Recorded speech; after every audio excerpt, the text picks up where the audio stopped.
pictures here from Dick's office. And this is Guy Ainsworth recording for the YouTube. Okay, great, thank you. All right, we have a very short agenda, but I hope, we're able to engage in dialogue in regards to some ideas. I've been doing some research and I have some ideas, but I want to hear what your ideas are as well.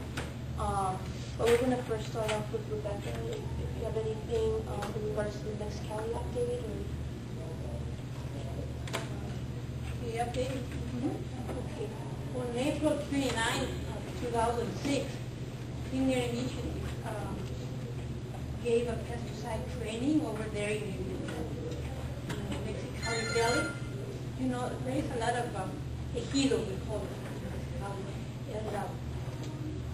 We just, when we go on the highway, we just see the name of the ejido, but we never go in because there's a lot of ejido.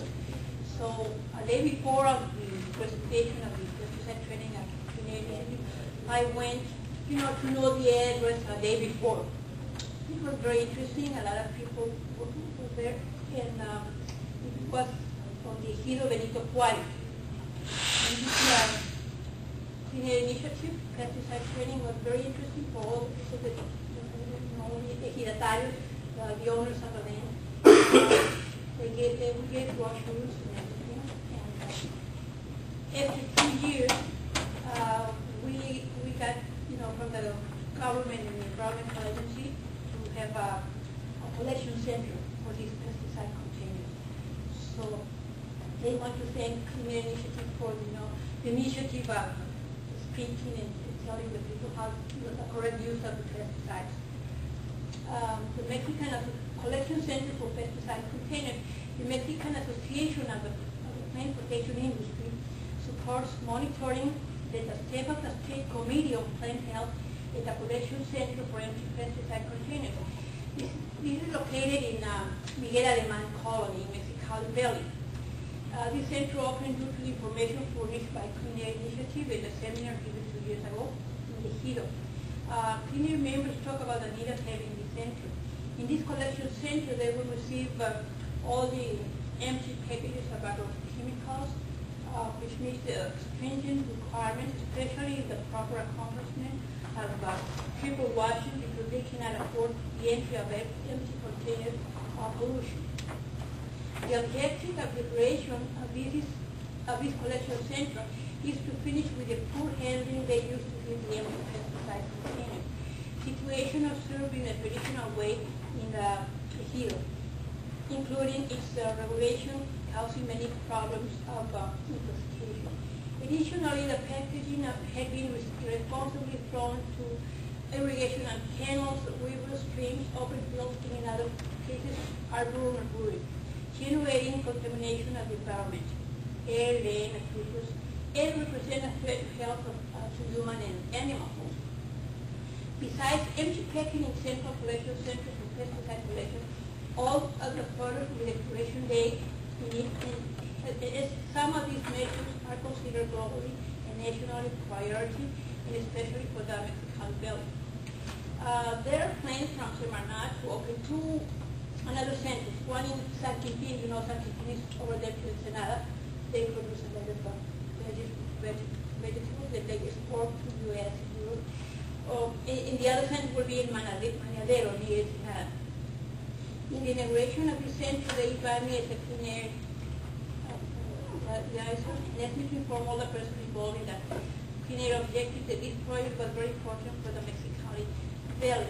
All the people that attend this training, pesticide training, they were very interested in the right use of handling these pesticides, because sometimes there are big cans, and when they are empty, the house is very poor. They put water in it so that kids can go and try. Oh my goodness! So they learn a lot. It was almost 4 hours training, and they thank Clean Air Initiative for this initiative. Thank you. Great job. Thank you so much. Thank you. I almost got lost the day before that I went to the ejido. Oh, it was really scary because it was almost night and I didn't know how to go out. But next day I knew how to get to the kilo. And it's a good story too, that something that happened 2 years ago. 2 years ago? You know, we're finding out the results, positive results of it now, and that they're changing their behavior. So sometimes things we do like a long time ago. Yes. Yeah, it takes a long time. Yes, yes. So that's really good. Thank you for sharing. Just want to jump right into policy ideas. The last meeting, I was asking everyone if they had any ideas in regards to types of policies that they would like to see the Clean Air Coalition become a part of. Before this, well, historically the Clean Air Initiative has mainly been in education, more of a type of coalition, not so much policy centered. However, the next step, I think, is policy implementation. And so I've gotten some feedback from some people, and I've also done some research as well on my own. And I'll share with you some ideas that I've been thinking about, that I think that can be implemented on a local level, and then some ideas that will be bigger and more difficult to implement, however I think possible. The first is doing anti-idling policies in schools. I think that's important because, for one, the research that I've done, if you drop off a kid and pick up a kid from school and you're idling, 1 month's worth of that one car, that one individual, is about, I believe, 3 pounds of pollution in the air for one person idling while they're picking up and dropping off their kids.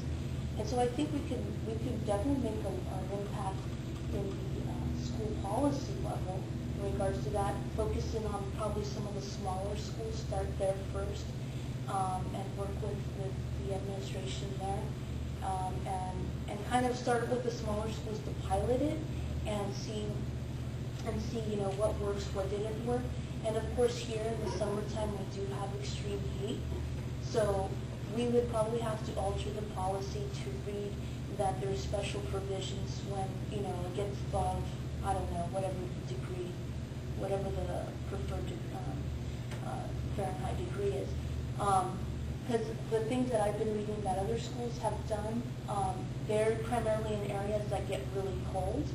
So they have special provisions. So if it gets below 50 degrees, you can keep, or 40 degrees, you can keep your car idling. So here it'd be like basically the reverse. If it gets above a certain thing, then you could leave the AC running in your car, because as we all know, it takes a long time to cool your car again, especially if you have kids in the car, and it'll be difficult.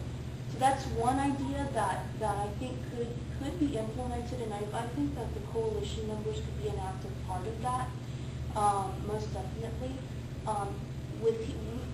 Clean Air Initiative has done a lot of work with the Heber School District in regards to the FLAG program, in regards to the Heber Community Watch program, and then we also did the Heber tree planting program there this year, in which we planted 16 trees with the kids, and we educated 215 7th and 8th grade students on what to do and what not to do during an asthma episode, and the importance of clean air. So we have a good working relationship with Heber School.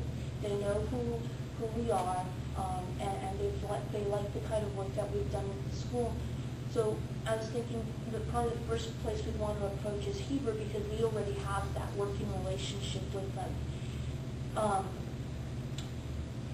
My dad used to count that school, and I had to hear several people there talking as well about that. Yeah, and that's another school that I wrote down as well, because it's another small school that I think that the program would be more manageable to implement in the smaller schools first. And